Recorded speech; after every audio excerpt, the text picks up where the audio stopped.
ang Hudyo may kitagal. Why labot ang mga hindi? Objection mo dito. Kaya nag-design ng time ko. Palagi. Kung saan mga taon ko eh. And walay laing gihisgutan nga pundok or katawhan gitagaan sa maong sugo ang mo-implementar sila. Exodus chapter 35 verse 1. Time. Mga salita. Okay, time. So, follow-up question. Clarification mo dito. Okay. Ang akong gisulti, Ra. Ang gitagaan ng authority Hulyo Israel, Ra. Kung naabas si mabasa, yes, yung gitubag. Tagai ko kung asa mabasa. Wala. So, next question na, di ba kay, katong mong gilabay nga question, wala man to'y ra ka ganina.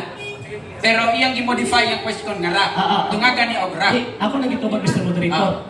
Based sa critical reading. Bot ipasabot, tanaw mo ang konteksto sa nakasulat. Reading mo kayo mo gusto. Di ba na kami tulong klase? Literal, critical, and empirical. What ba tawagin ko? Based sa critical reading, Okay, walay laing gitagaan, walay laing gitagaan sa subo, Israelita. Walay laing.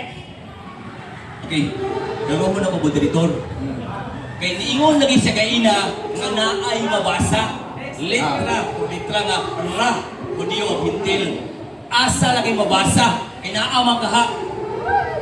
Mr. Moderator, based sa critical reading gani.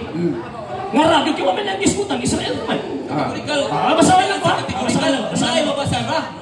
Lagi. Based sa critical reading, sabot siguro.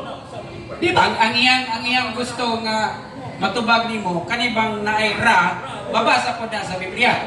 Mr. Moderator, based sa critical reading, yes. Wala nga ba? Wala. Critical reading, magtitili. Wala na ako nagpasatiyan. Yes, ang iyang tubag. Based sa critical reading, yes. Yes. Yeah. Okay. Based sa critical reading,